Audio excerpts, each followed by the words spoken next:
olheiro, a Bíblia fala que o vaso é quebrado, que o vaso é lançado no fogo, que o vaso é remoldado, que o vaso é passado por vários processos, mas no final de tudo o vaso é formado por uma excelência.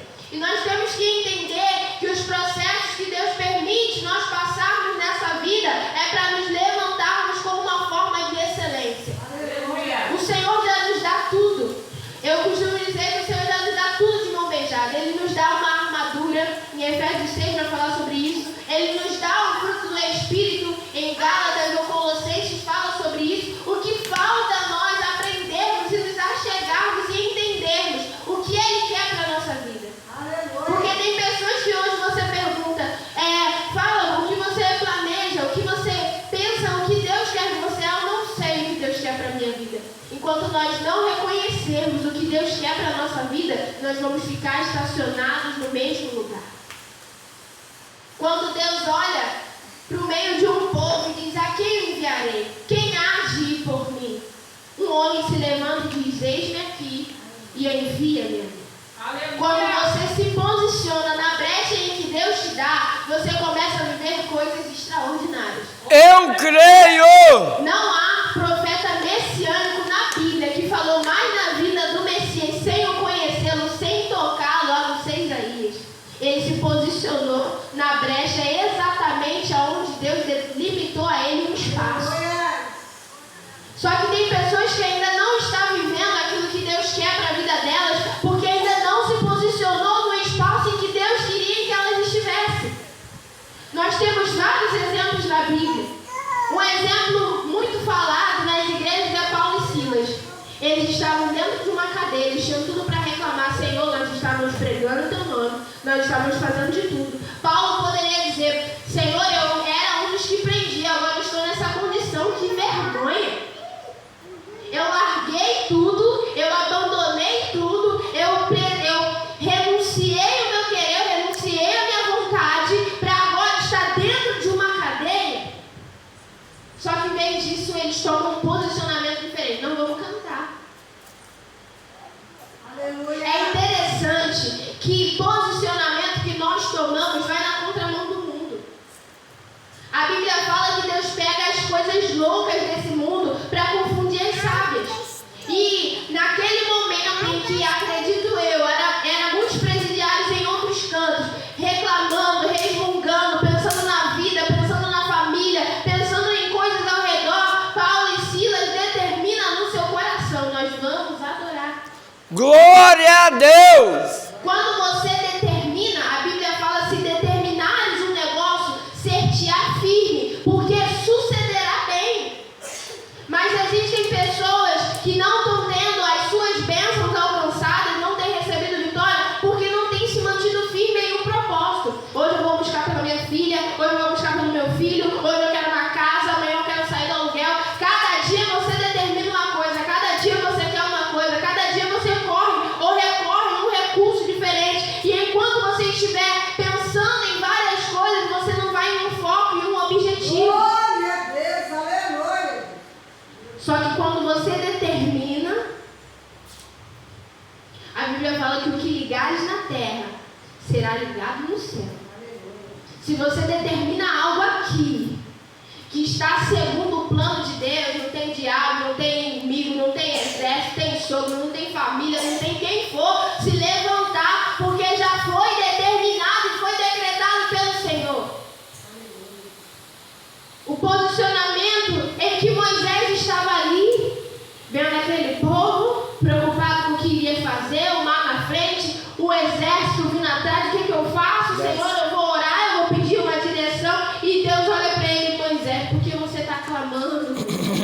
Você precisa dizer a esse povo que tem que marchar. Glória a Deus! Que pensa Aleluia! que vão orar e orar e orar e vão obter o seu milagre. Mas a Bíblia fala de nós orarmos e vigiarmos, de orarmos e agirmos, de orarmos e tomarmos um posicionamento. A oração tem uma combinação com várias outras coisas. E tem pessoas que só oram e não saem do mesmo lugar. Você imagina Moisés, ele está clamando lá, orando ao Senhor até o dia de hoje, porque não tomou um posicionamento em que Deus queria que ele tomasse naquele determinado momento.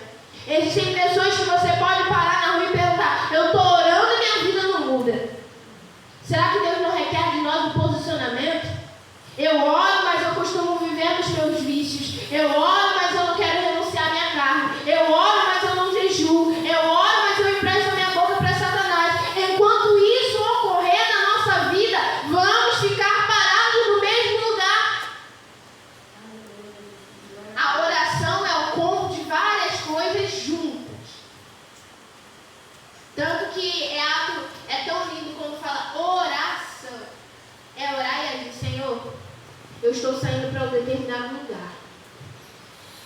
E eu sei que o Senhor vai na minha frente. E eu sei que eu só saio desse lugar aonde eu estou agora se o Senhor for comigo. Eu vou me levantar agora e tomar uma atitude. Eu peço que o Senhor seja comigo. Meu filho, não tem como dar errado. Aleluia. Glória a Deus. Agora, se você levantar o joelho duvidoso, não exercitar a sua fé, é melhor nem sair de casa. A Bíblia fala que se creres, verás a glória de Deus. Aleluia! Não Eu diz creio. Se você orar, você vai ver a glória de Deus. Vai dizer se você crê, porque há muitas pessoas orando sem crer. Ora lá, mas talvez o Senhor faça, Senhor, talvez faça, meu Deus. Eu estava conversando com uma irmã que eu perguntei para ela: ei, irmã, vai casar? Ela está na mão de Deus, se for da vontade de Deus. E eu falei para ela que depois que muitos cristãos aprenderam que está na mão de Deus, está na vontade de Deus, descansaram na fé. Está na mão de Deus, mas eu vou orar. Está na mão de Deus, Ele vai fazer segundo o querer e a vontade dEle, mas eu não vou cansar de pedir a infinita misericórdia dEle. Existem pessoas dizendo: está na mão de Deus, eu vou sentar e assistir a minha televisão. Está na mão de Deus, eu vou ficar tranquilo. Há pessoas distorcendo a palavra do Senhor quando diz: esperei com paciência no Senhor. Não é esperar deitado e nem dormindo, é esperar confiantemente em Deus. É se deleitar no Senhor. É isso que é esperar com paciência em Deus. Não é esperar dormindo e nem descansando, esquecendo da promessa.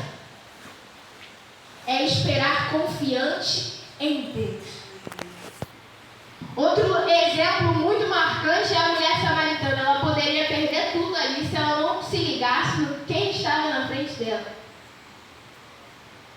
Você é judeu? Eu sou samaritana. Por que você está conversando comigo? Você quer água, mas você não tem nada para pegar essa água. Se ela tivesse uma noção, ela começou a ter uma noção e dizer: não, esse homem é diferente. Quando temos um encontro que inesperável na nossa vida, não tem como mais viver da mesma forma. Tem pessoas hoje em dia dizendo que teve um encontro com Deus, mas você vê que a vida permanece da mesma forma. Aquela mulher samaritana, depois que ela teve aquele encontro, a vida dela nunca mais voltou a ser a mesma. Aleluia. A mulher do fluxo de sangue, depois que ela tomou atitude e encontrou com Deus, a vida dela nunca mais foi a mesma. Entenda que se sua vida está da mesma forma de que quando você levantou a mão, revê os seus conceitos. Meu Deus. Nem tudo é o que Deus vai fazer, não. Existem coisas que é posicionamento da nossa parte. Eu estava ministrando aqui no outro dia sobre detalhes, que há pessoas que vai perder salvação por detalhes. Quando a gente vai ver as repreensões lá em Apocalipse sobre as 7 igrejas, algumas igrejas Deus fala: você orou, você me buscou, você foi, você evangelizou, mas eu tenho contra ti porque você deixou o primeiro amor.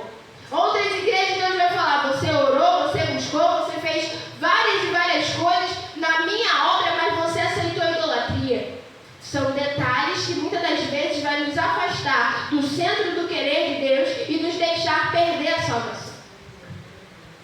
É uma vida constante de vigilância. Não tem essa: eu estou dentro de casa, eu vou dar uma descansada porque aqui em casa o inimigo não entra.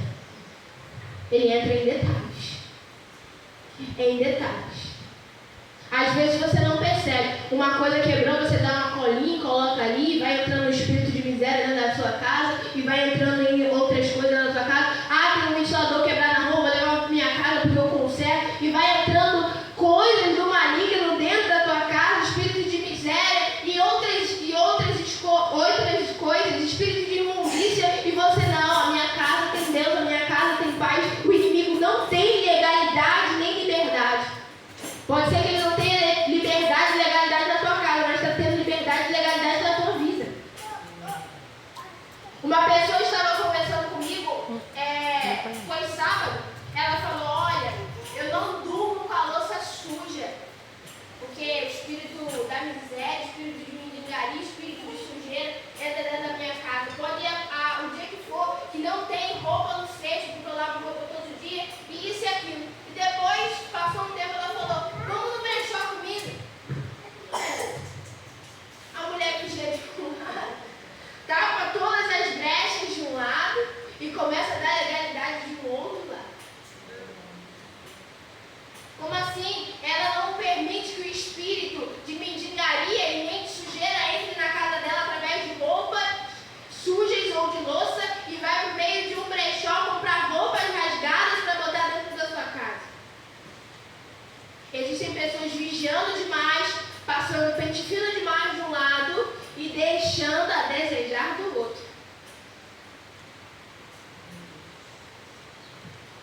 precisamos pedir, Senhor, me dá uma visão diária.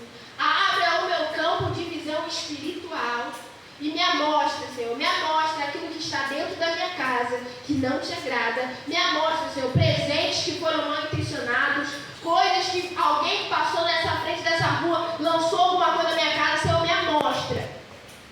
Se isso não tivesse poder sobre a casa de ninguém, Deus não mandava os israelitas levantar, matar um cordeirinho e passar o sangue nos umbrais da porta. Se não fosse para a gente vigiar na nossa casa, Deus não mandava a mulher sábia edificar a casa. Nós precisamos entender o que a Bíblia passa para as nossas vidas, o texto e o contexto. Há pessoas caindo em tentação, há pessoas dando lugar ao maligno por não entender o contexto da palavra de Deus. Seguir a risco o texto, mas não entender o contexto. Deus nos dá oportunidades todo dia de fazermos algo diferente para chamar a atenção dele. Outro exemplo de uma mulher, Raabe. Ela toma o posicionamento de colocar dentro da casa dela os espias. Era uma mulher que era da cidade de Jericó, idólatra, prostituta e entre outros adjetivos. Mas ela aproveita aquela oportunidade que ela diz, não, eu tenho que salvar minha casa. Eu quero mudar de vida. E quando a pessoa determina isso dentro da sua vida, quando a pessoa determina isso dentro de si, não tem ninguém que tire esse pensamento da mente dela. E os espias deixaram uma ordem para ela, olha, você vai deixar um fio de escarlata preso na janela. Que nós vamos reconhecer que a sua casa não será atingida. Se esse fio não estiver aí, nós não temos compromisso com você. Tem pessoas hoje em dia que estão ajudando outras que não querem ajuda. Não, mas eu vou me desgastar por aquela vida. Os dois espias dizem, olha, se o fio de escarlata não estiver aí, a gente não se responsabiliza.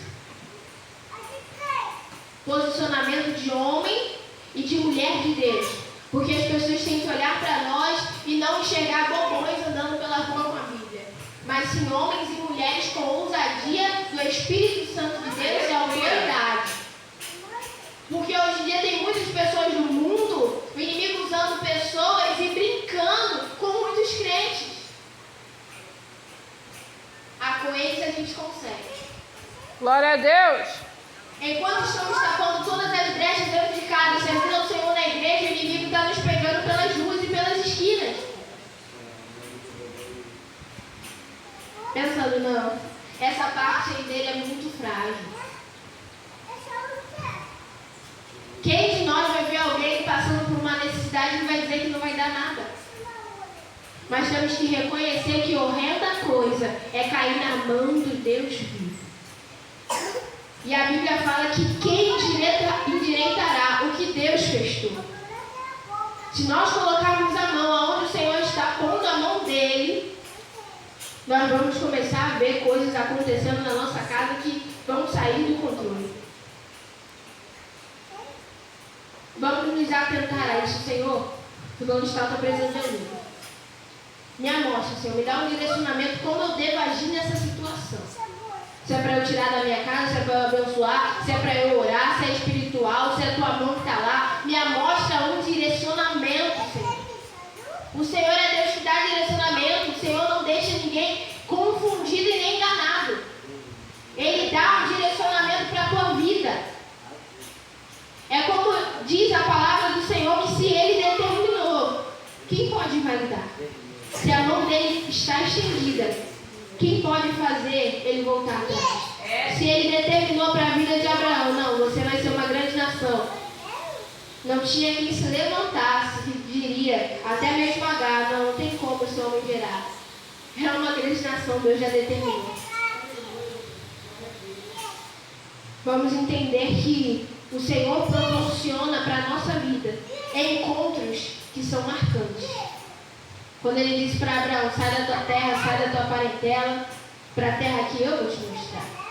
Saia da tua terra e contempla as estrelas. encontros marcantes com Deus para que a nossa vida não seja mais a mesma. Saulo teve que ter um encontro com Deus, Jacó teve que ter um encontro com Deus, entre outras e inúmeras pessoas da Bíblia, teve que ter um encontro pessoal com Deus para que a vida mudasse. Se você está orando por alguém que não está na presença do Senhor, fala: Senhor, tenha um encontro com Ele.